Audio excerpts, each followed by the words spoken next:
Ok, entonces les quiero explicar un par de cositas que son bonitas y sobre todo voy a explicar algo que no expliqué bien ayer y lo traje bien preparado porque me di cuenta que no lo había preparado en la clase.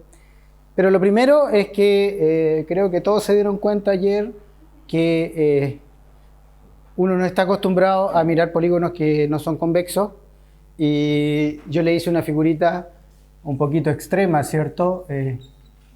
Vamos a suponer que todas son rectas, ¿ya?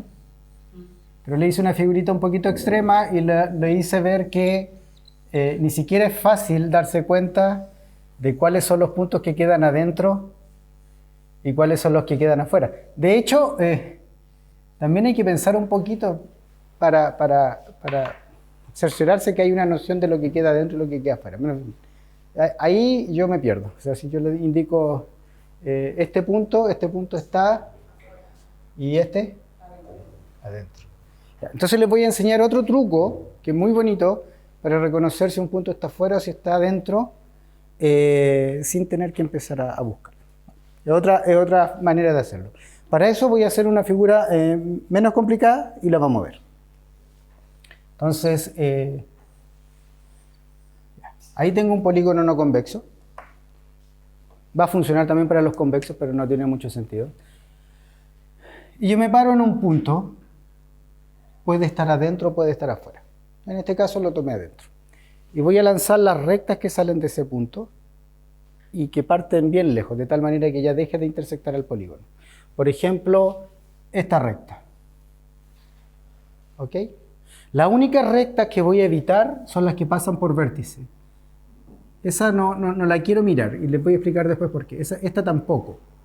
Si la recta saliendo del punto pasa por un vértice, entonces no la voy a considerar. Les voy a explicar después por qué. Pero aquí tengo una recta y aquí tengo otra recta y aquí tengo otra recta y aquí tengo otra recta. Esta no la considero porque pasa por un vértice. ¿Está claro lo que estoy haciendo? ¿Sí? Ya. Entonces aquí está mi punto. Bueno, estas en realidad no son rectas, debería decirlo bien. ¿Cómo se llaman las que salen en una sola dirección? Rayos, son los rayos que salen del punto. Gracias. ¿Ok? Ya, porque aquí parece que esto fuera la recta, ¿cierto? Pero no, estoy considerando dos rayos. ¿Ok? Entonces en realidad estoy considerando los rayos que salen del punto. Y fíjense que este rayo intersectó a un lado, ¿cierto? Entonces a este le vamos a poner un 1. Y este rayo intersectó a ¿cuántos lados? 3. ¿Y este? 3. ¿Y este? 1. ¿Y este? 1. Y no hay ningún rayo que intersectó a dos lados. Intersectó a 1 o intersectó a 3. ¿Ok? Curioso. Por eso yo evité los que pasan por los vértices, porque justamente cuando yo estoy en un vértice, aquí por ejemplo, aquí pasé por 1 y por 2, pero eso yo lo voy a evitar. ¿Ok? Porque eso es como degenerado. Eso es como que, si se fijan, yo me muevo un poquito hacia acá, ya dejé de intersectar y un poquito hacia allá, intersecto dos veces, entonces como que algo no es estable. ¿Ah? Entonces no lo considero. ¿Está claro? Entonces ese punto salió intersectando un rayo, o salió un lado, o salió intersectando tres lados. Hagámoslo con un punto con otro color, que esté por aquí. Este punto está evidentemente fuera, ¿cierto? ¿Sí? Pero si yo hago los rayos, bueno, hay rayos que no intersectan a nada. Este es un rayo y su numeral es 0, ¿cierto? Pero si yo me voy hacia acá, aquí yo tengo un 2. Y si yo me voy por acá, ¿cuánto tiene? 4, ¿cierto? 1, 2, 3, 4. Y ninguno intersectó en 3 o en 1. ¿Cierto? Si está dentro, intersecta en 1 y en 3. Si está afuera, estoy en 4. Damos un ejemplo acá. Este punto está dentro o está afuera. Adentro, ¿lo ven? Ya, tiremos un rayo. Un rayo bueno, acuérdense, no puede pasar por los vértices. ¿Ok? Porque si pasa por los vértices es inestable. Ok, si la figura quedó bien hecha y todo es recto, debería intersectar una cantidad impar, ¿cierto? Contemos. 1, 2, 3, 4, 5. ¿Ok? Tenemos otro rayo. Vamos. Ese. 1, 2, 3, 4, 5. Le vamos a llamar ese número índice del rayo, ¿ya? Es una terminología bonita que se usa en matemáticas. Lo que pasa es que si lo lanzo así aleatoriamente, muy probablemente voy a terminar pasando por un vértice. Entonces, ya, si todo quedó bien hecho, me debería dar impar de nuevo, 7. ¿Ok? Los puntos internos pasaron por una cantidad impar de lados. Y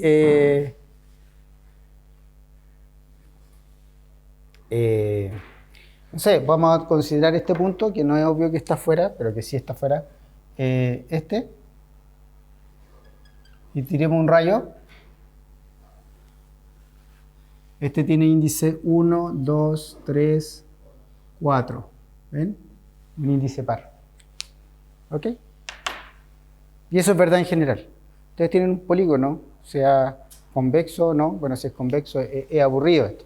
Pero si no es convexo y hacen esto de tirar los rayos desde el punto, un rayo que no intersecta ningún vértice del polígono, entonces va a atravesar una cantidad impar de lados si y solo si el punto está dentro. Lo que quiere decir que va a intersectar una cantidad par de lados si y solo si el punto está fuera. ¿Ok? Y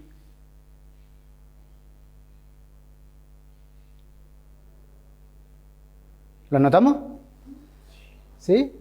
Entonces,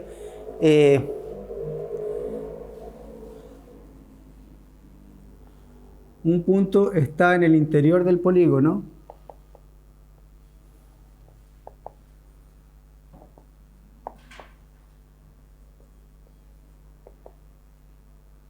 sí, solo si todo rayo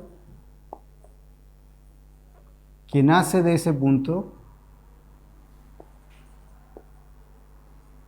y no atraviesa y no pasa por ningún vértice del polígono,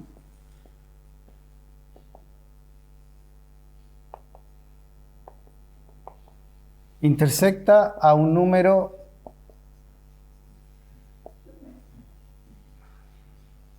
impar, a una cantidad impar de lados.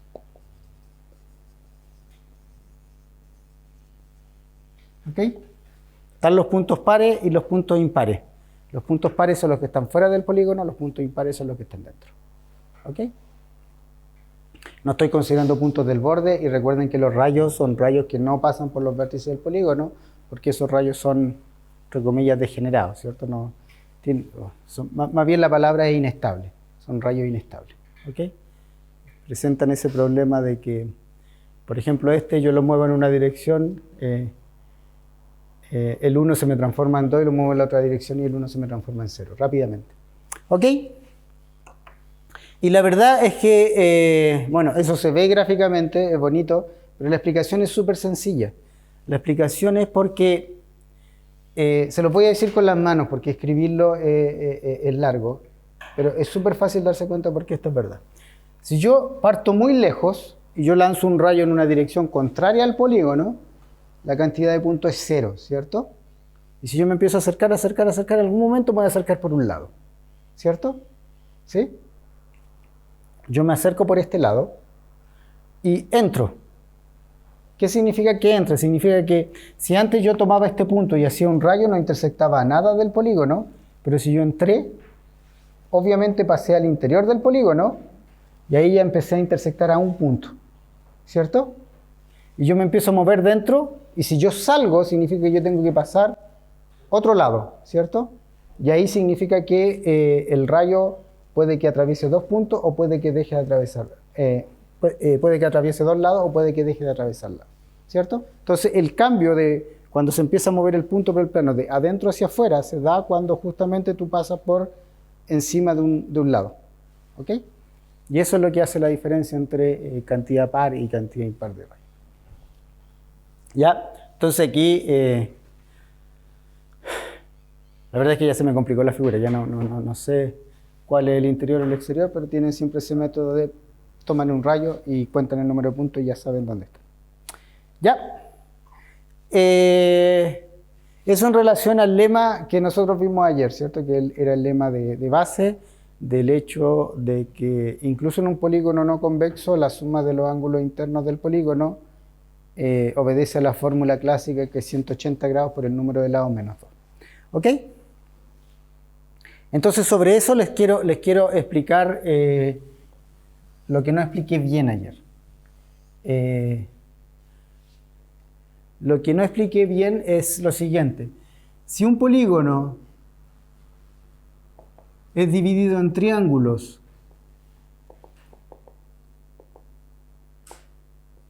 mediante diagonales, entonces la cantidad de triángulos que aparecen es, bueno, si un polígono le vamos a poner de n lados, ¿ok? Entonces la cantidad de triángulos es n menos 2, ¿ok? Es n menos 2. Si el polígono es convexo, eso es evidente, ¿ok? Porque si es convexo yo me paro en un punto y trazo todas las diagonales, ¿cierto? Y lo vamos a hacer acá. Me paro en un punto, cualquiera. Yo les dije ayer me gusta el pentágono, entonces siempre yo dibujo pentágonos, pero en fin, ya. Me paro en un punto cualquiera, como es convexo yo trazo las diagonales, desde ese punto. En la primera diagonal yo ocupé dos lados y me salió un triángulo. Después yo ocupé solo un lado y ya me queda otro triángulo. Y después en la última tengo que ocupar dos lados de nuevo. Entonces en el primero y en el último yo pierdo un lado y por eso yo termino perdiendo dos lados, ¿cierto? Ya, pero eso es evidente porque yo me puedo parar en un solo punto y empezar a trazar las diagonales, ¿cierto? Voy a hacerlo con un polígono de más lados para que quede más claro. Esto es todavía es convexo. Todavía es convexo. Y me paro en este punto. Entonces, de nuevo, con la primera diagonal yo formé un triángulo, pero gasté dos lados. La segunda diagonal formé un triángulo, pero gasté solo un lado. Y así en adelante, formo un triángulo gastando solo un lado, un triángulo gastando solo un lado, un triángulo gastando solo un lado, y al final me queda otro triángulo, pero estoy gastando dos lados del polígono. Entonces, al principio y al final gasté dos lados. ¿Ok? Y por eso es que perdí dos lados respecto a la cantidad de lados total. La cantidad de triángulos es el número de lados menos 2. Ya, pero eso en un polígono convexo. ¿Sí? En el enunciado entonces no debería ser que es dividido en triángulo mediante diagonal a partir de un vértice. Porque cuando yo lo pensé según ese enunciado, pensé en un cuadrado inicialmente, trazando dos diagonales de diferentes. Muchas gracias. Es una excelente observación. Claro, yo lo hice en un caso particular. ¿Ok? En realidad vale siempre y se puede hacer directamente o se puede hacer... Espera un poquito. No, este es pésimo polígono para este ejemplo. Este es un hexágono. Entonces vamos a hacer eso, eso y eso. Ya, ese es un punto gordo, es un vértice. Okay. Aquí yo tengo una división y también tengo 1, 2, 3, 4. ¿Okay? Entonces, en realidad, tú tienes razón, lo que yo estaba ejemplificando era en un caso particular, lanzándolo todo desde un vértice, pero en realidad va a valer para cualquier descomposición. No solo para las que nacen de un vértice, para cualquier descomposición. Hay que pensarlo un poquito, pero ¿saben qué? Les puedo decir por qué rápidamente, gracias a lo que hicimos ayer. ¿Saben? Y es bonito este argumento porque es una aplicación de la fórmula de ángulo. Si yo sé que a partir de un vértice yo puedo dividirlo en triángulos, si yo tengo cualquier triangulación en n-2 triángulos, entonces yo sé cuánto miden los ángulos interiores, ¿cierto? ¿Sí? Porque la suma de los ángulos interiores van a ser S, y todo esto corresponden a los ángulos de los triángulos que me aparecen. Y si yo lo sumo todo, me va a quedar la suma de los ángulos internos del polígono, ¿cierto? Y por lo tanto, la suma de los ángulos internos polígonos va a ser 180 por la cantidad de triángulos, o sea, 180 por n menos 2. ¿Ok? Y si yo tomo otra triangulación, va a pasar lo mismo. La suma total va a ser 180 por la cantidad de triángulos que me aparecen. Entonces la cantidad de triángulos tiene que ser la misma. ¿Ok? Porque la suma de los ángulos no ha cambiado. Es una constante del polígono. ¿Ok? Entonces es una manera un poquito indirecta de verlo. Si no, se puede pensar también por qué directamente... ¿por qué toda triangulación tiene la misma cantidad de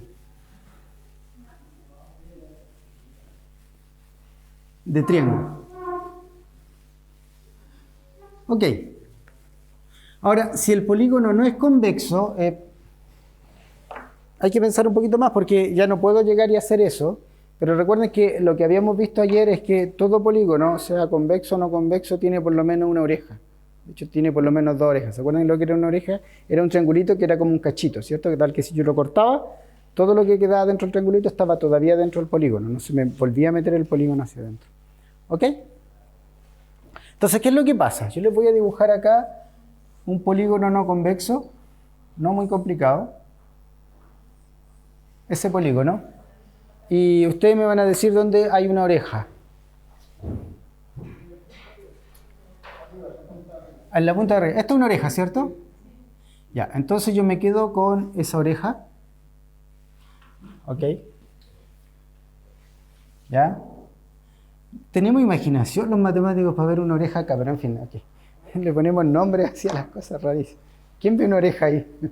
Picasso, pero en fin, ya. Ok, es una oreja del polígono, ¿sí? Y lo que me queda acá es un polígono con un lado menos, ¿cierto? ¿Sí? Y yo aquí gasté dos lados, ¿cierto? No importa. Lo importante es lo siguiente. Es que yo gasté dos lados, pero introduje un lado nuevo. Entonces yo pasé del polígono que tenía n lados a un polígono que tiene n-1 lados. Y ese nuevo polígono también tiene una oreja, ¿cierto? ¿Ok?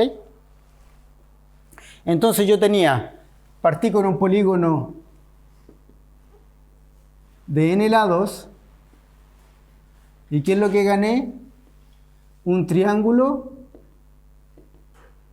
y un polígono de n-1 lados. ¿Cierto? Y el triángulo ya lo dejo, ya lo tengo, ¿cierto? Ya lo gané. Y después sigo el proceso con este polígono. Le saco una oreja, ¿cierto? ¿Dónde tiene una oreja el nuevo polígono? Aquí yo le veo una oreja. ¿Ok? Entonces este polígono de n-1 lado me da un triángulo y un polígono de n-1 menos 1. Porque tiene n-1, ahora es n-2 lados. ¿Cierto? Y sigo. ¿Sí? Bueno, en algún momento esto tiene que parar, porque ya no voy a poder seguir. ¿En qué momento ya se detiene? Es cuando este polígono de n-2 lados es un triángulo, ¿cierto? ¿Sí? Y es en ese momento en donde yo veo que en el último paso yo estoy perdiendo dos lados. ¿Ok? ¿Qué sería si partiera ahí el... En este caso, bueno, puedo seguir. Aquí hay otra oreja. Después, esta sería una oreja. Después viene esta oreja. Después, cuando hago ese corte, este último polígono es un triángulo. ¿Cierto? El último que me apareció. Y ahí ya no sigo. ¿Sí? Se acabó el proceso. Y entonces voy sacando, voy a seguir con el árbol acá, para que quede claro el último paso. Entonces aquí me sale un triángulo y un polígono de n-3 lados. Y yo puedo seguir con n-4, n-5, ¿hasta cuándo? Hasta que ese polígono tiene, o sea, va a ser acá, un triángulo y un polígono de n-i lados. ¿Sí? ¿Sí? Pero cuando el i es igual a n-3, ese polígono de n menos i lados es un polígono de 3 lados, es decir, es un triángulo. N menos 3. Y entonces tuvimos un triángulo en cada paso, serían n menos 3 triángulos, más el último polígono, que es otro triángulo, me quedan n menos 2 triángulos. ¿Ok?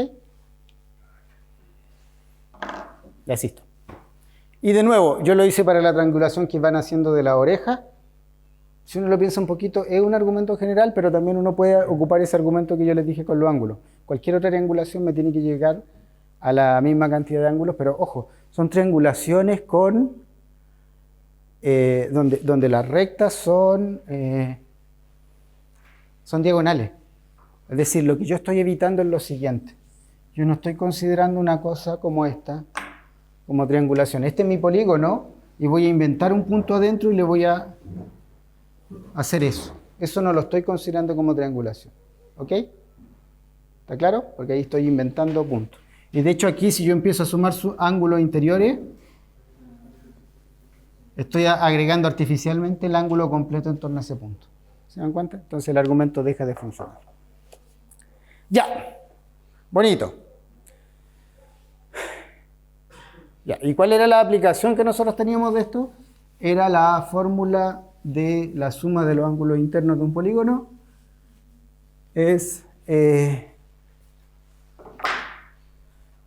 Lo voy a escribir así. Alfa 1 más alfa 2 más alfa n igual a 180 grados, o pi, como quieren escribirlo, por n menos 2. ¿Sí? Esa es la suma de los ángulos internos. Y la de los ángulos externos, ¿recuerdan lo que es un ángulo externo? Si yo tomo el polígono, digamos una cosa así, si yo continúo el trazo, bueno, este es el ángulo interno, y el suplemento es el ángulo externo, ¿cierto? ¿Sí? El suplemento del ángulo interno es el ángulo externo correspondiente. ¿Y cuánto miden beta 1 más beta 2? O sea, ¿cuánto suman los ángulos? 360. ¿Sí? La conocen la fórmula, ¿cierto? Yo la primera vez que vi eso, yo me pegué cabezazo en la muralla. ¿Cómo puede ser si yo cambio el polígono y hay una constante? No puede ser, es absurdo, no sé. Ya. Me da una cosa así, una pesadilla. O sea, ¿de dónde nace esto? Ya, les voy a explicar dos demostraciones de eso. Una es la estándar y otra es la que me debieron haber enseñado en el colegio, pero no me la enseñaron y no me la enseñaron en la universidad y la vine a aprender ya muy entrada a mi carrera y yo me decía, ¿cómo no aprendí esto antes? ¿Cómo nadie me lo enseñó así? ¿Ya? Pero partamos por la estándar. La estándar es súper sencilla. La estándar es beta 1, bueno, es el suplemento del ángulo interno correspondiente alfa 1, ¿cierto? Beta 2 es el suplemento del ángulo alfa 2 y así hasta beta n, que es el suplemento del alfa n.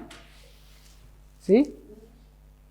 Y la suma, que es lo que yo quiero calcular, va a ser alfa 1 más, beta 1 hasta beta n. Voy a estar sumando 180 grados, ¿cuántas veces? N veces, ¿cierto? Entonces me va a quedar n veces 180 grados, lo voy a escribir así, con un puntito la multiplicación, menos todos los otros ángulos internos, ¿cierto? Menos alfa 1, menos alfa 2, y así.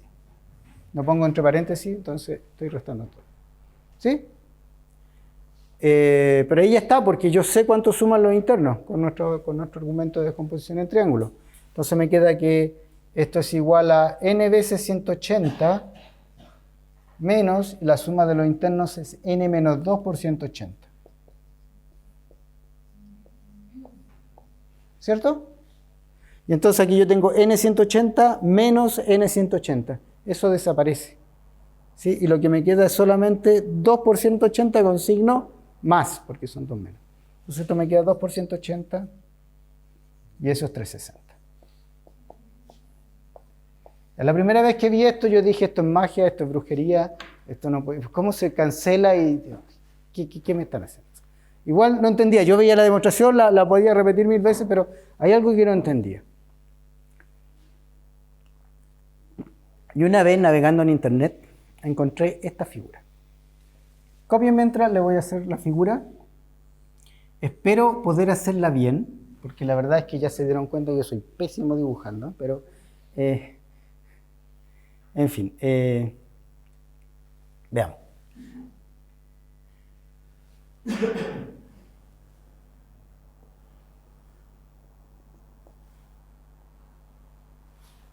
Tengo eso, ¿ok? Y lo que voy a tratar de hacer es ir achicando el pentágono que yo tengo adentro, pero siempre preservando la recta, ¿ok? Entonces, después me va a quedar una cosita así. Y siempre las sigo dibujando grandes, estas cosas. ¿Ya? Y después lo hago más chico todavía. Me va a quedar una cosa.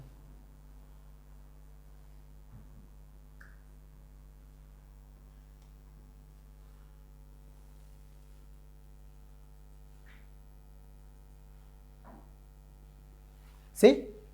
Y después más chiquitito todavía. O sea, ya casi diminuto, ¿cierto? Algo casi imperceptible. Entonces de aquí emana aquí, después emana acá, esto emana hacia acá. ¿Sí? Y ahora les pido que se vayan a parar bien lejos. Supongan que esas rectas se prolongaron infinitamente. Y ustedes se van a parar bien lejos, bien lejos. Si paran suficientemente lejos, esa cosa que es chiquitita lo ven como un punto, ¿cierto? Y todo se condensó en un punto, ¿sí? Pero los ángulos fueron siempre los mismos. Ese ángulo es el mismo que está acá, es el mismo que está acá, es el mismo que está acá. Y en el límite es un ángulo en torno a un punto. Y el otro es un ángulo en torno a un punto, y el otro, el otro, el otro, el otro. Y es una vuelta completa. Y eso es 360 grados. ¿Ok? ¿Está bien? Demostración sin ningún cálculo, sin álgebra, sin nada. Yo creo, no sé. No hay copyright de la pizarra, así que... ¿Ok? Y bueno, es más fácil dibujarla cuando el polígono es convexo. Yo lo hice a propósito en un polígono convexo, pero funciona perfectamente en un polígono no convexo.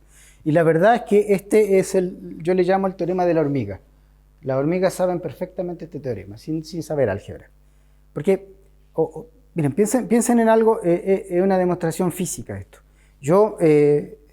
Supongan que yo en mi casa, no crean que es verdad, yo sé que ustedes creen que a mí me gusta la matemática, pero no crean que es verdad que yo tengo polígono dibujado en el piso. Pero supongan que yo tengo un polígono dibujado en el piso y me muevo a lo largo del polígono, ¿ok? Entonces cada vez que yo llego a un vértice, yo cambio de dirección, ¿cierto? Y eso significa que estaba así y yo giré mi cabeza, ¿cierto? ¿Sí? A veces la giré para acá, a veces para acá, la volví a girar, ¿cierto? Pero al final yo le di una vuelta completa al polígono. Significa que yo giré mi cabeza exactamente una vuelta, ¿cierto? Y esos son 360 grados. Eso es lo que está diciendo este teorema, de que la suma de los ángulos externos es 360 grados, ¿ok? Y eso las hormiguitas lo saben. Bueno, a lo mejor tienen otra notación de ángulo, no lo notan en grados, tienen grados de hormiga, pero en fin, eso es la esencia del teorema. Es un teorema físico, si ustedes quieren. ¿Ok? Bien.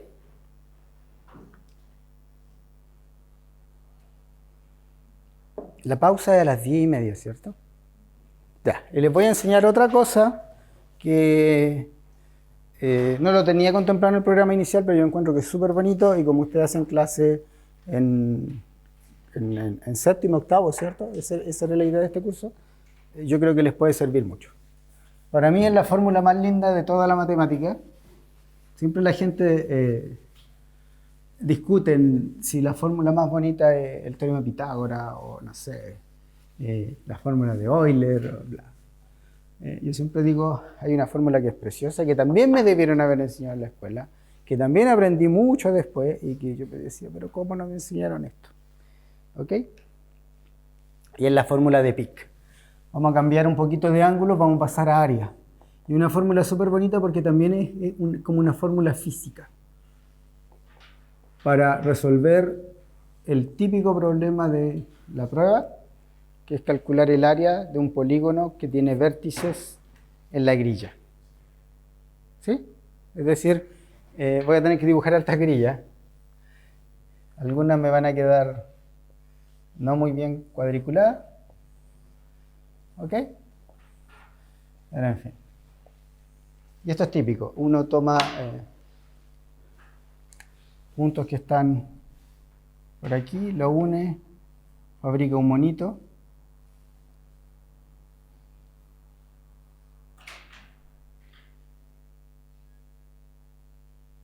Y le quiere calcular el área. No, eso sí que no le puedo calcular.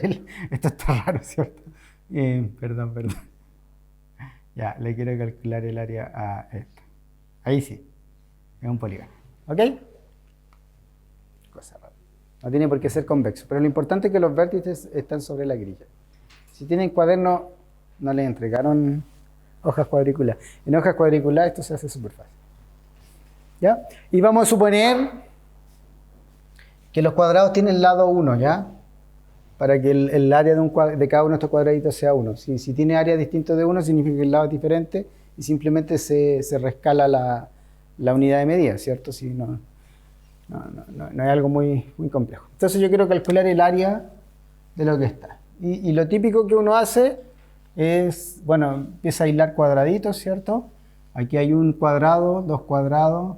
Aquí entre esos dos me forman un cuadrado. Tengo área 3 ya acumulada, área 4. Y ya después se me empieza a complicar, pero uno se la ingenia, ¿cierto? Por ejemplo, entre esos dos tienen área 1, ¿cierto? Porque es un triángulo con base 2 y altura 1. ¿Okay? Después entre estos dos tengo área 1, ¿sí? Después, entre estos dos tengo área 1 y este tengo área, lo voy a marcar así, un medio. Entonces tengo área 1, 2, 3, 4, 5, 6, 7, 7,5. ¿Me faltó? Ah, 8. Ya, entre esos dos forman tiene área 8. Ese es el típico error que uno comete cuando hace estos cálculos.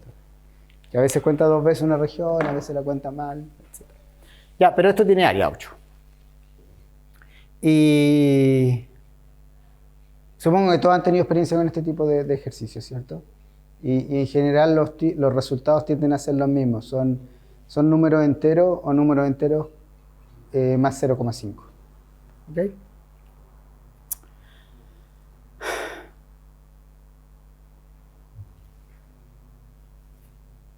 ¿Está bien? Entonces, lo que se le ocurrió a este caballero Pick, que era un austriaco, creo que era austriaco, de ascendencia judía, pero era austriaco, hacer lo que se le ocurre a un niño hacer.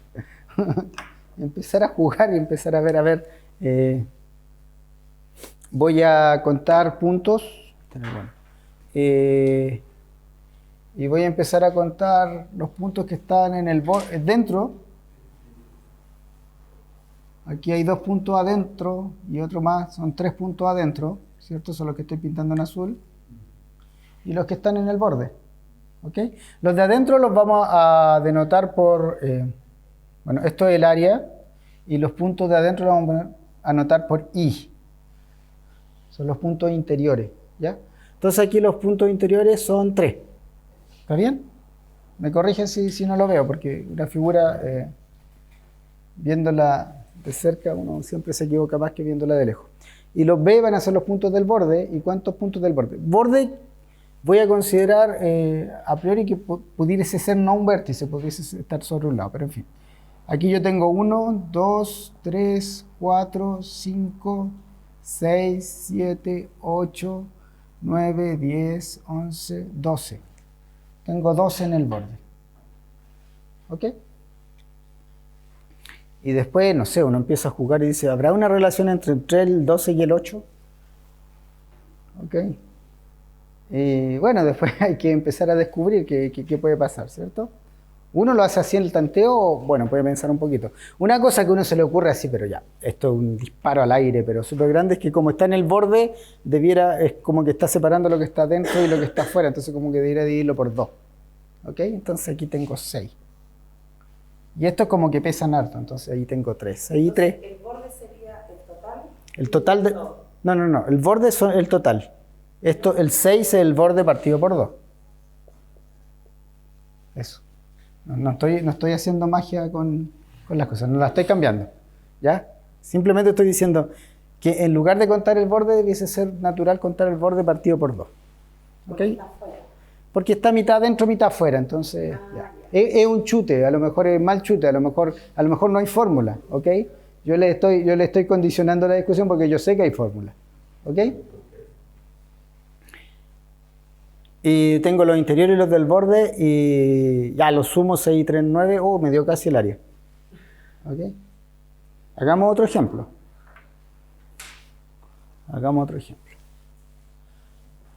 Yo cuando veo estas cosas, estas son las cosas que me maravillan de la geometría o de la matemática básica, es que cómo la humanidad necesitó tanto tiempo a alguien para darse cuenta de que algo tan simpático era verdad, y simplemente porque nadie se había atrevido a jugar con esto.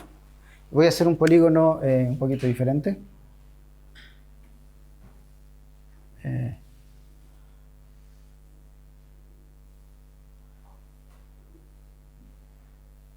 Ya.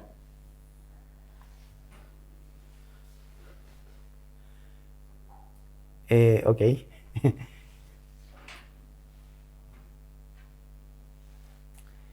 Ya vamos. El área.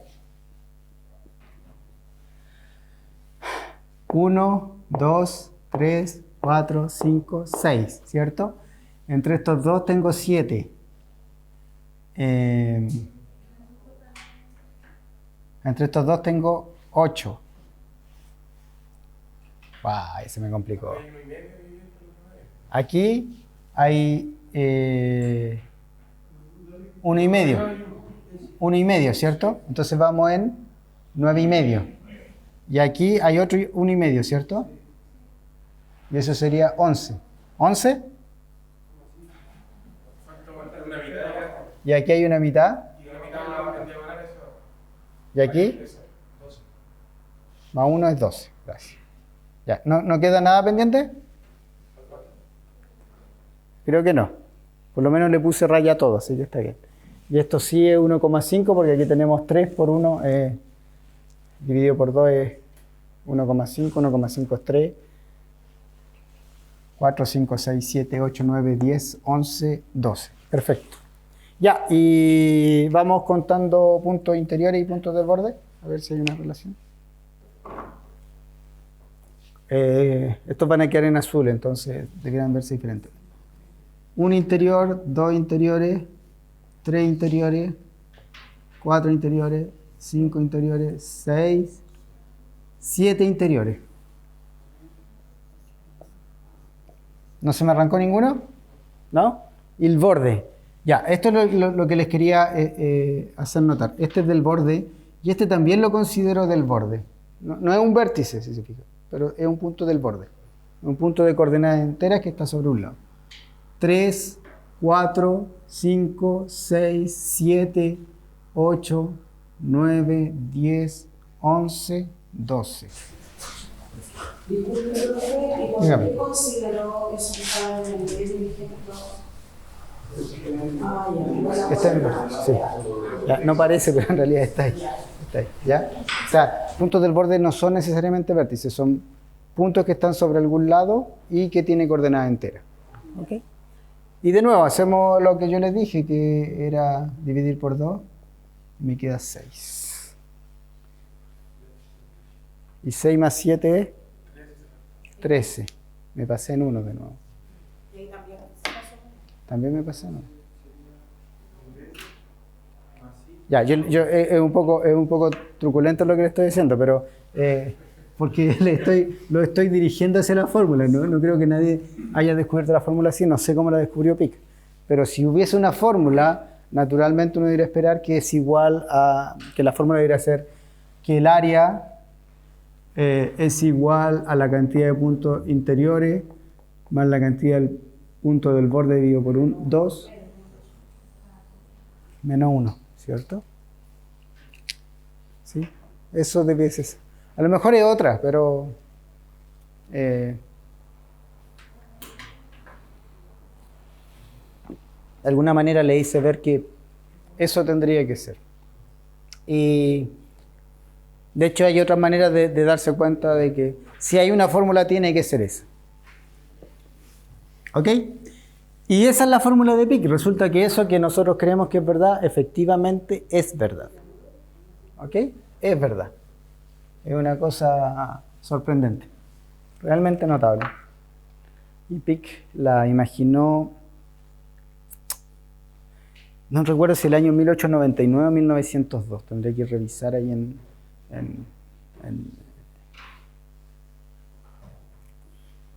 en Wikipedia de todas maneras está. Pero esa fórmula es verdad. Yo tengo un polígono de coordenada entera en el plano, donde, bueno, estoy usando como unidad de medida el lado, que tiene longitud 1 y por lo tanto los cuadrados tienen área 1. Entonces su área va a ser igual a la cantidad de puntos interiores, donde punto quiere decir punto de coordenada entera, ¿ya? Más la cantidad de puntos en el borde dividido por 2 y a eso le resto 1. ¿Ok? Ya. ¿Quién conocía esta fórmula? ¿Nadie más la conoce? 2. La fórmula de Peake.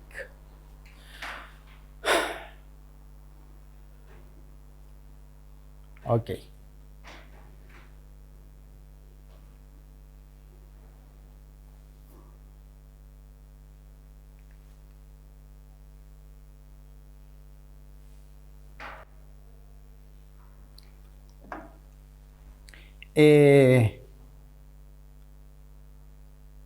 La verdad es que fue un poquito rápido la motivación, porque en realidad debía haber empezado por cosas más sencillas para motivarlo. Sí.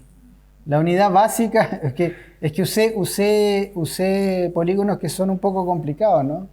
Pero la unidad básica que debería usar, lo primero es el cuadrado, ¿cierto? Si la fórmula funciona, debe funcionar para un cuadrado. Entonces tomemos este cuadrado. Este cuadrado tiene área 1, puntos interiores y borde. ¿Se cumple la fórmula o no? Si divido los bordes por 2, me queda 4 dividido por 2 es 2 y le resto 1. No hay puntos interiores. Otra cosa. Ese triangulito tiene área 1 medio, ¿cierto? ¿Sí? Ahí está. Interiores, 0. Borde, ¿se cumple la fórmula? Sí. 3 medios menos 1 es 0,5, ¿cierto? 1 medio. ¿Ok? Sí. Ahora, la fórmula no es tan ingenua como uno cree, porque uno tiende a dibujar figuras que son bonitas, pero voy a tratar de dibujarle algo que nos saque un poquito del esquema que tenemos en la cabeza, salvo que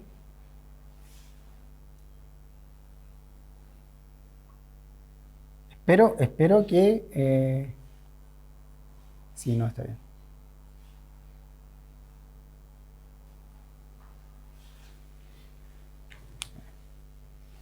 Está bien. Espero que no esté inventando algo, porque como la figura está un poquito distorsionada, como no tengo un cuadriculado bien hecho.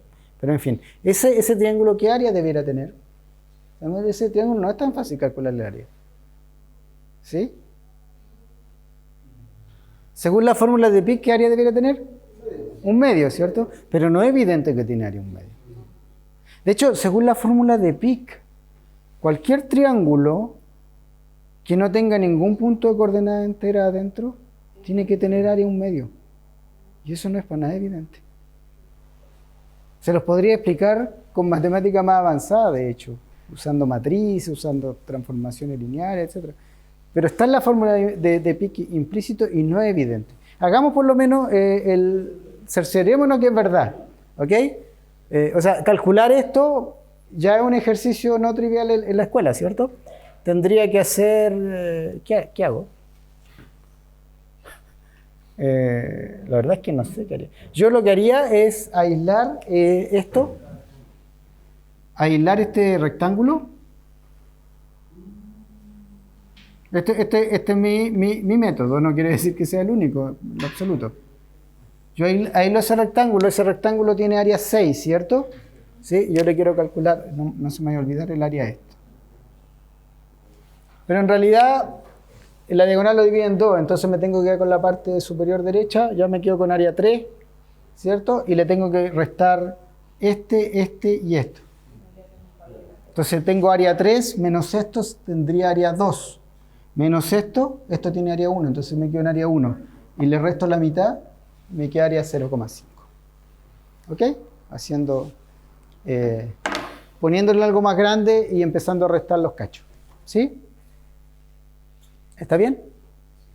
Pero de nuevo, quiero insistir, no era evidente a priori que el área era 0,5 y no es para nada evidente que cualquier triángulo, pueden tener un triángulo rarísimo, así súper alargado, pero que por esos azares de los triángulos, no voy a decir de la vida, pero sí de la geometría, no le queda ningún punto de coordenada entera adentro. Si no le queda ningún punto de coordenada entera adentro, su área es 0,5. ¿Ok? Bien. Y de hecho, esta idea en lugar de calcular directamente el área de una región, es ponerla en una región más grande, por ejemplo en un rectángulo, y ver lo que pasa, permite explicar por qué eso es verdad, permite demostrar esa fórmula. ¿Okay? Entonces les voy a explicar rápidamente una posible demostración de la fórmula de Pick. Y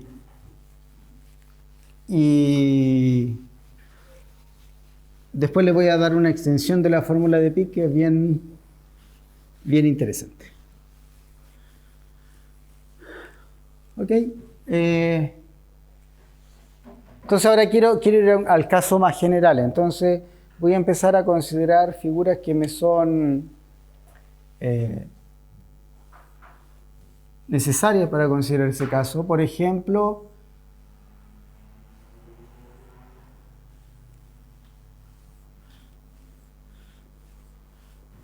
voy a considerar un rectángulo M por N y voy a ver si la fórmula funciona. ¿Ok?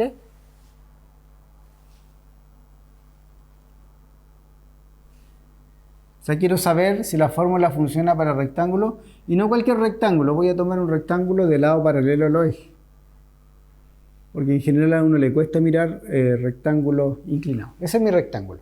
Y yo lo que estoy suponiendo es que aquí el largo es M, y aquí lo voy a poner así mejor. El largo es N. No lo voy a colocar con llave, porque van a ver que hay una sutileza entre una notación y la otra. ¿Ok? Entonces esto es el largo y el largo. ¿Cuál es la sutileza? Es que si el largo es M, la cantidad de puntos acá, ¿cuánto es? Si este largo es M, quiere decir que hay M trazos. Entonces, ¿cuántos vértices hay? Hay uno más, ¿ciertos? Entonces la cantidad de puntos aquí es M más 1. ¿Sí? ¿Está claro? Hay que tener eso presente. Entonces, ya. Vamos a hacer el cálculo. El área es M por N. Los puntos interiores y los puntos del borde, sin equivocarse. ¿Ah? Teniendo en mente eso. Ya, voy a contar los puntos del borde de una manera siguiente. Voy a contar S y me voy a parar en el penúltimo. Ahí tengo, ¿cuántos? M, ¿cierto? ¿Está claro? Después voy a contar de acá hasta el penúltimo. ¿Cuántos tengo? N, ¿sí? Después voy a contar de acá hasta el penúltimo. Tengo M. Y aquí hasta el penúltimo, N. Y los completé todos. ¿Ok? Entonces sumé M, N, 2M más 2N. ¿Sí? ¿Se dan cuenta? Hay que tener presente esa sutileza. Los puntos que están adentro Los puntos que están adentro son, los voy a dibujar con un cuadradito. Son todo esto. ¿Y cuántos son?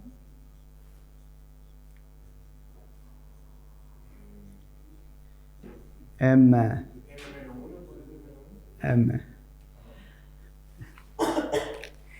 Claro, hay que tener presente que aquí hay m más 1 puntos y yo estoy considerando solamente ese rectángulo que queda ahí adentro. Entonces aquí hay m menos 1 puntos, ¿cierto? Que más los dos me quedan en m más 1. Hay m menos 1 puntos aquí, en esta dirección, y en esta dirección hay n menos 1 puntos. Entonces la cantidad de puntos interiores es m menos 1 por n menos 1. ¿Ok? Y luego uno testea. ¿Cuánto es interiores más el borde partido por 2 menos 1? Bueno, los interiores es eso que está ahí. Sería, uno desarrolla, eso es mn menos m menos n más 1. ¿Están de acuerdo? Sí, el desarrollo del producto. Después el borde se divide por 2, pero en el borde ahí, el 2, se van los 2, ¿cierto? Entonces me queda más m más n, y después tengo que restar 1, ¿sí? Entonces lo resto. Y, maravilla, se va todo, ¿cierto? Y me queda mn. ¿Y qué es mn? El área. Entonces pasó la prueba, por lo menos, para el rectángulo. ¿Ok? La fórmula pasó la prueba para el rectángulo. Bien.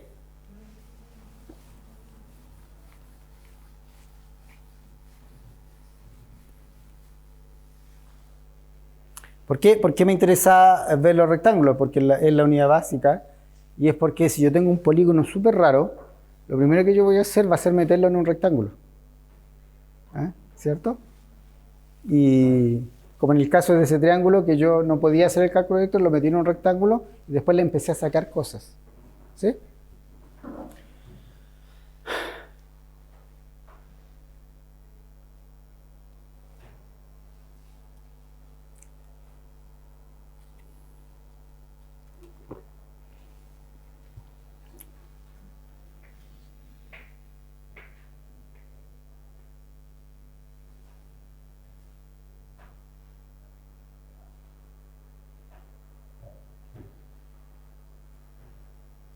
¿Está claro? Ya. Ahora de hecho lo que sucedió en el caso del triangulito raro, que yo lo metí en un rectángulo y empecé a sacar cosas, esas cosas que saqué fueron triángulos. Pero eran triángulos donde un par de lados era paralelo al eje. O sea, era un triángulo que era la mitad de un rectángulo. También le saqué un cuadrado por ahí, pero un cuadrado es un caso particular de rectángulo, ¿cierto? Entonces me interesa también ver los triángulos que tienen dos lados paralelos al eje. O sea, que es la mitad de un rectángulo. ¿Ok? Entonces voy a dibujarlo y vamos a ver lo que pasa.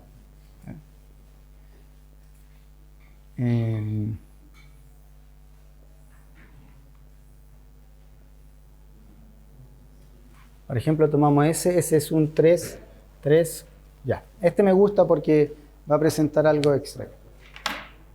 Y tomen este triángulo. Sería 1, 2, 3. Tiene que ir por ahí. Y luego tiene que ir por acá. Y luego tiene que ir por acá. Así. ¿Ok? Entonces yo quiero ver que la fórmula se cumple en ese triángulo. Y fíjense que ese triángulo puede tener la complicación de que, bueno, aquí todos los puntos son de coordenada entera, aquí de coordenada entera, pero aquí puede que aparezcan en medio del lado punto de coordenada entera. Puede que no aparezca, puede que sí. Eso depende si las longitudes del largo y el alto son primos relativos o no. Si son primos relativos no me va a aparecer ninguno. En este caso no son primos relativos porque un 6 y un 4 me va a aparecer un punto. ¿Ok? Eso es más o menos evidente. La verdad es que no importa mucho en la discusión. Lo que yo quiero es testear la fórmula para este tipo de triángulo. Puede estar en cualquier posición, yo lo dibujé así, va a ser totalmente análogo. Es un triángulo donde dos lados son paralelos al eje y me queda una diagonal. Entonces, esencialmente, un triángulo que es la mitad de un rectángulo. ¿Ok? Y quiero saber si es verdad o no la fórmula. ¿Ok? Ay. Pero tiene ese problema de que a priori yo no sé si van a aparecer puntos acá, yo no sé cómo ir y contarlos. ¿Se dan cuenta? Es complicadito. Entonces, ¿qué hago? ¿Qué hago?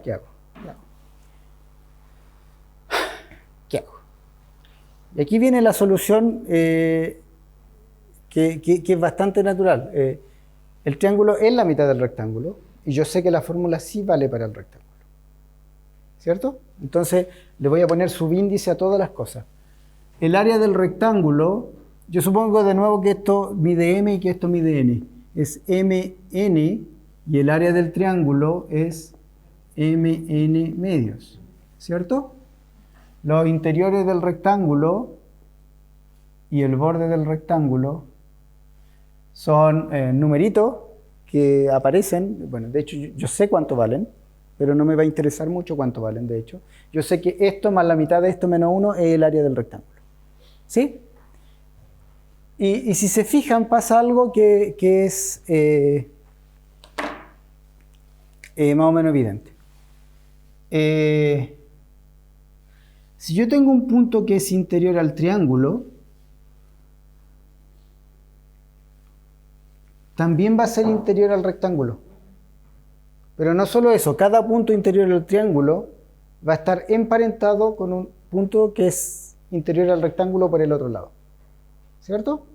¿Sí? Entonces, estos puntos que son interiores al triángulo vienen emparejados con puntos que son interiores al rectángulo por el otro lado. ¿Sí? Sí, el problema está en el punto del borde, pero lo vamos a subsanar rápidamente. Lo que yo quiero decir es que la cantidad de puntos interiores al triángulo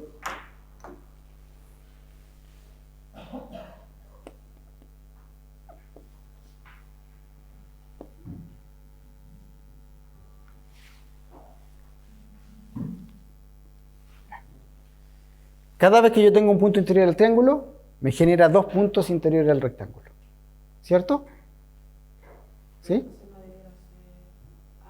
¿Ya? Entonces, cada vez que yo tengo un triángulo, tengo que contarlo 2 veces en el rectángulo. Pero todavía tengo la posibilidad de que aparezca un punto como este, ¿cierto? Que antes estaba en el borde del triángulo y ahora quedó en el interior del rectángulo. ¿Cierto? Y tengo que contarlo. ¿Ya? Y está difícil contarlo, ¿cierto? Porque no sé cuántos son. A priori puede que no haya, puede que haya muchos, etc. Contémoslo. Pongámosle un nombre a eso, pongámosle B chica. ¿Ya? Entonces aquí les voy a anotar lo que es B chica. B chica son puntos del lado del triángulo. Del lado, entre comillas, diagonal. Diagonal quiere decir el lado inclinado del triángulo, y son puntos del lado. No quiero considerar este ni este. Son puntos que realmente están allá adentro. ¿Ok? Y el único problema es que yo no sé cuántos son, pero los tengo que considerar. ¿Sí? Y tengo esa fórmula. Los puntos interiores del rectángulo son esos. Y ahora voy a considerar los puntos del borde del rectángulo.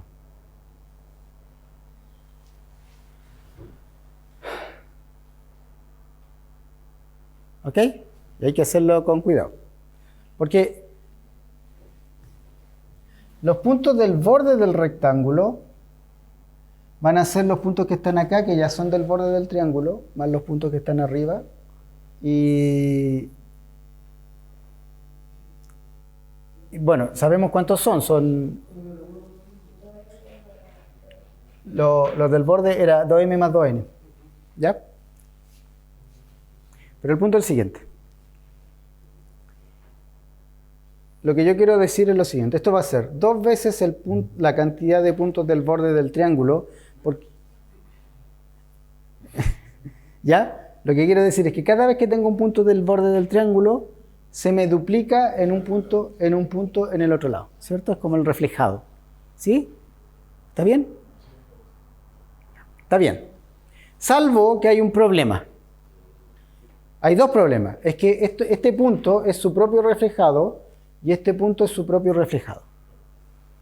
¿Cierto? Entonces, ese punto está en el borde del triángulo, y si yo lo multiplico por 2, lo estaría contando 2 veces. Entonces tenemos que restar 2, ¿cierto? ¿Está claro? ¿Sí? Porque si no, lo estaríamos contando 2 veces. Y tenemos que restar otra cosa más, que son los puntos del lado diagonal, ¿cierto? O de la diagonal del rectángulo. ¿Sí? Porque esos puntos... espérense, no, hay un problema.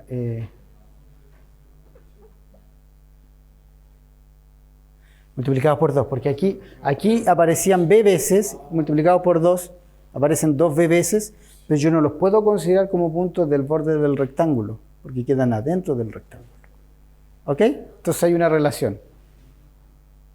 ¿Está claro? Y si fíjense que toda esta consideración, a mí no me interesa saber cuántos son los que están aquí y cuántos son los que están acá. Lo único que me interesa saber es la relación entre lo que pasa en el rectángulo y el triángulo. Y siempre tengo que tener ese parámetro que yo desconozco. Yo no sé cuántos puntos hay en esa diagonal, pero los tengo que considerar. Ok, y magia, como diría Salfate, todo calza. Ok, es realmente increíble. Bueno, a Salfate lo echaron, entonces mejor no citarlo, pero en fin. Menos una cosa de ciencia, pero en fin. Bueno, escribamos las cosas, miren, esto es un poquito de álgebra, tal vez este no es el camino más rápido, pero va a funcionar. Estos son los interiores del rectángulo más los bordes del rectángulo dividido por 2 menos 1, ¿cierto? ¿Sí? Y ahora reescribamos en términos del triángulo. Los interiores del rectángulo, ¿cuánto es? 2 veces los interiores del triángulo más b. Es lo que tengo en el primer cuadradito. Y después los bordes voy a escribir el 1/2 por fuera, ¿ya? Bordes del rectángulo era 2 veces borde del triángulo menos 2 menos 2b. Y se resta 1, ¿cierto? Y esto me queda 2 veces y del triángulo más b. Voy a hacer todo, más b del triángulo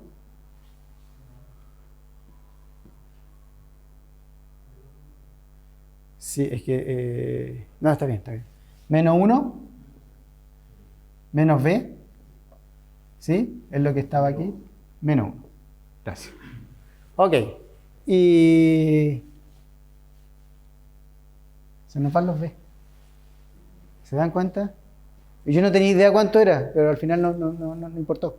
Se simplificó. Y voy a factorizar por 2, ¿ya? Entonces me queda 2 veces y del triángulo, b del triángulo, factor de 2, lo tengo que inventar un factor. Lo divido por 2, ¿cierto? Y aquí estoy restando menos 1, menos 1. Estoy restando menos 2. Entonces le pongo menos 1. ¿Ok? Área del triángulo es eso. Si yo divido por 2, me queda, perdón, del rectángulo. Área del rectángulo dividido por 2 es interiores del triángulo más bordes del triángulo dividido por 2 menos 1. Pero el área del rectángulo dividido por 2, ¿qué es? El área del triángulo. Wow, magia. ¿Ok?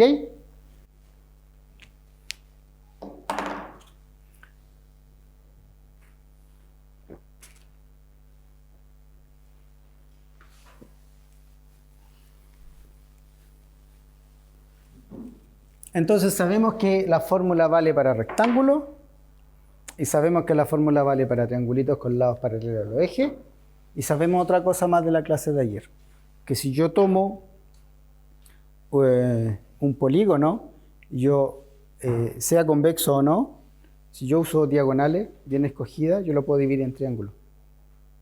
¿Ok? Y de hecho,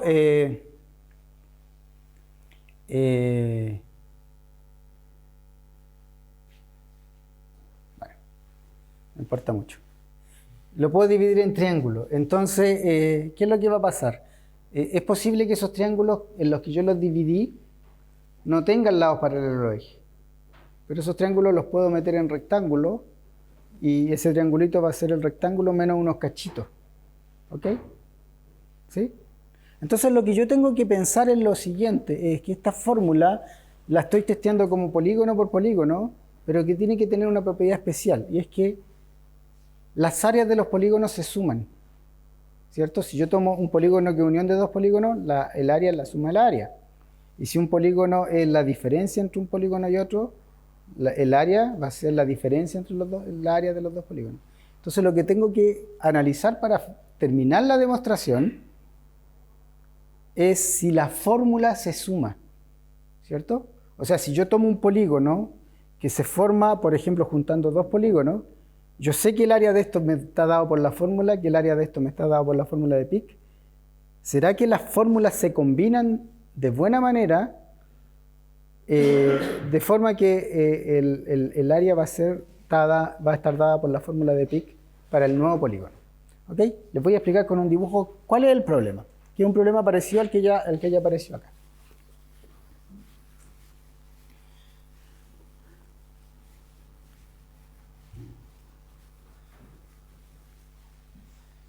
El problema es el siguiente. Ya no voy a hacer las coordenadas enteras porque ya no las necesito. La parte que yo necesito entender es otra cosa. Yo tengo un polígono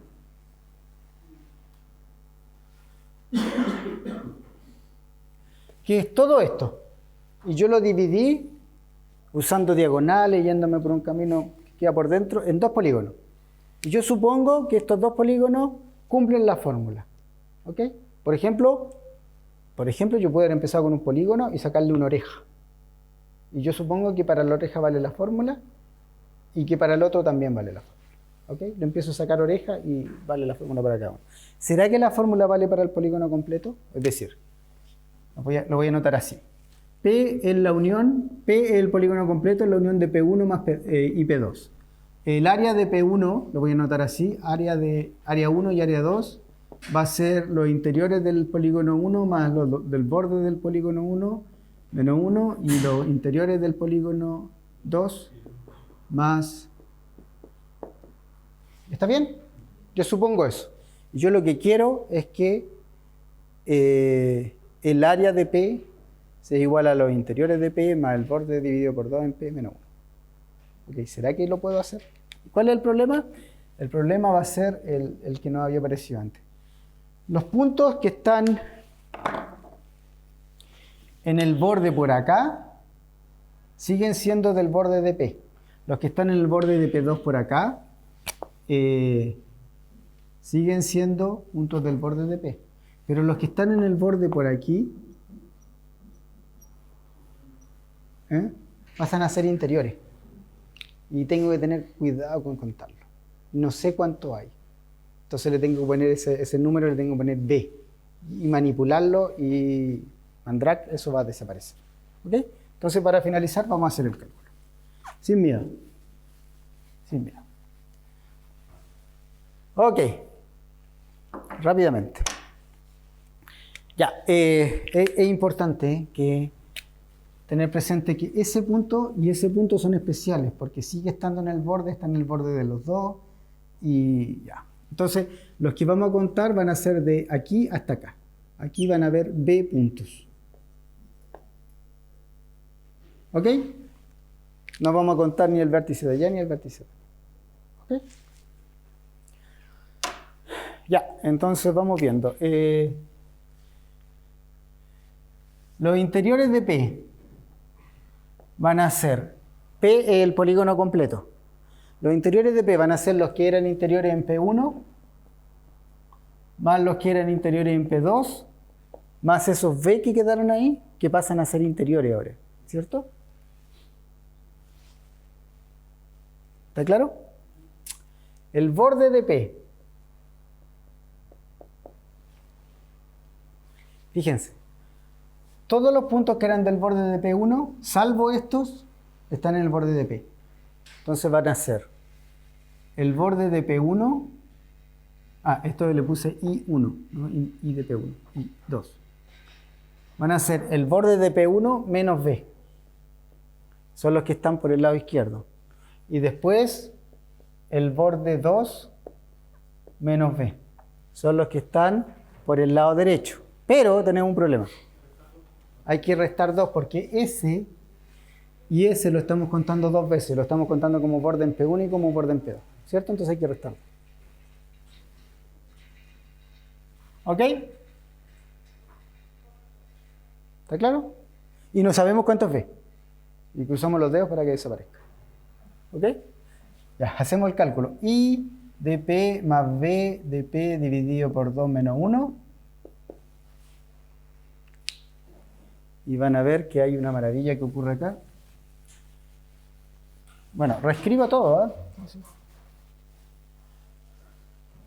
Va a ser I1 más I2 más B, que corresponde a IP, más B1 medios menos B medios más B2 medios menos B medios menos el 2 dividido por 2 me queda 1 y menos 1. Estoy escribiendo así. ¿Ok? Y magia. ¿Ok? Los B se van. El B menos B medio se van.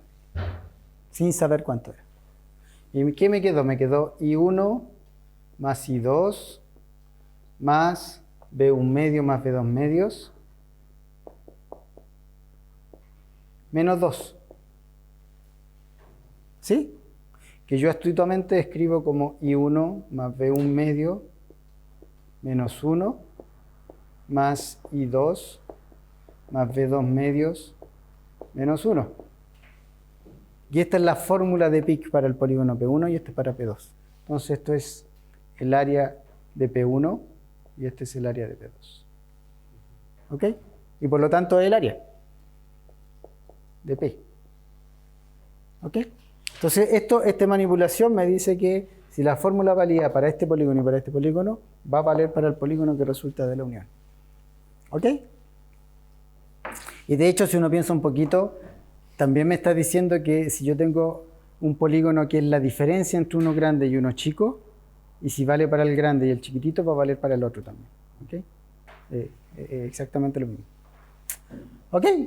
Entonces eso me da la demostración. Me da la demostración porque me dice ¿qué pasa con un polígono en general? No tengo idea cómo atacarlo, pero ¿qué? Lo meto dentro de un rectángulo, empiezo a cortarlo, lo transformo en triangulitos. Los triangulitos a lo mejor no me quedan de lados paralelos, pero los meto en otro rectángulo y ese el rectángulo menos triangulito. Yo lo que sí sé es que la fórmula vale para rectángulo y triangulito porque eso lo testeamos a la mano, ¿cierto? Con el largo M y N. Y lo que sí sé también es que si la fórmula se comporta bien en pedacitos y yo los junto, se sigue comportando bien. Y que si a un pedacito le saco otro pedacito, se sigue comportando bien también. Entonces eso es una demostración del teorema. Lo único que les quiero mostrar para cerrar esta parte de la clase es la siguiente anomalía. A mí me encanta esta versión de PIC.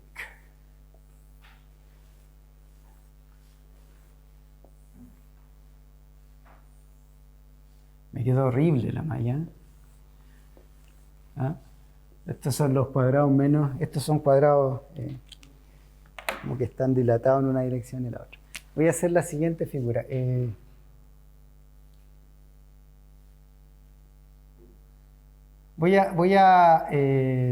No, pero esto va a estar medio complicado.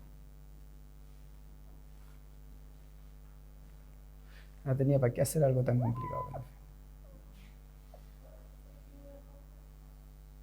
¿Perdón? Ya me voy a quedar con esta que es mucho más sencilla. Y voy a calcularle el área a esto. ¿Ya? ¿Ok? ¿Me ayudan rápido? ¿Qué área tiene eso? Está fácil porque son puros mitad de triángulo. 2, 3, 4, a ver, voy a contar de aquí. 1, 2, 3, 4, 5, 6, 7, 8, 9, 10, 11, 12. Entonces el área es 6. ¿Puntos interiores? 0, ¿cierto? Del borde. Calculémoslo. 1, 2, 3, 4, 5, 6, 7, 8, 9, 10, 11, 12. ¿Cierto? Eso también es un borde 12. Ya, interiores más bordes dividido por 2 menos 1 es igual a 5. 5, pero el área es 6. ¿Qué pasó? Por el interior. Por el hoyito, ¿cierto? ¿Está claro? Porque todo el razonamiento que nosotros hicimos fue para un polígono que no dejara interior. Cuando nosotros unimos dos polígonos, supusimos que la línea era continua. Pero si unimos dos pedacitos y formamos un hoyito, hay dos pedazos donde se están uniendo, ¿cierto? Y entonces, ¿se acuerdan que habían 2 puntos? Ahora esos 2 puntos se transforman en 4. Y eso hace que la fórmula se modifique. Les voy a dejar que la piensen un poquito. Pero la fórmula en general es la siguiente. El área de una región poligonal con hoyitos va a ser igual a interior más el borde dividido por 2 menos 1. Y a eso me faltó 1, ¿cierto? Y eso tenía un hoyito, ¿cierto? Entonces le vamos a sumar los hoyitos. ¿Ok? Yo sé que hoyo es con H, ¿eh? No lo escribo. Eso es orificios, ¿ya? Más bonito. ¿Está bien? No crean que es un error de... ¿Está bien? Y esa es la fórmula general. Es súper bonito porque uno detecta la cantidad de hoyitos de la figura poligonal calculando su área. Pero la cantidad de hoyitos se refiere no al orificio en sí, sino que al punto. A la cantidad de hoyos. No a ese punto. Es la cantidad de hoyos. No importa qué tan grande o qué tan chico sea. Si hay varios hoyitos, tengo que contar. Esto es un puro orificio. No importa que tenga un punto dentro, nada. Un orificio. Entonces, si yo hago una figura como las... Pero ¿y si el orificio tiene forma irregular? No importa. No importa. Le estoy diciendo que esa es la fórmula. O sea, me tienen que creer, porque esto ya no se lo alcanzo a demostrar, pero les puedo explicar que la demostración es análoga. Entonces, esta es mi región, y aquí yo tengo 4 pedacitos que le saqué.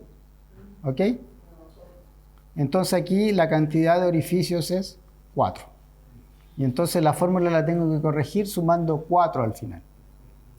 ¿Ok?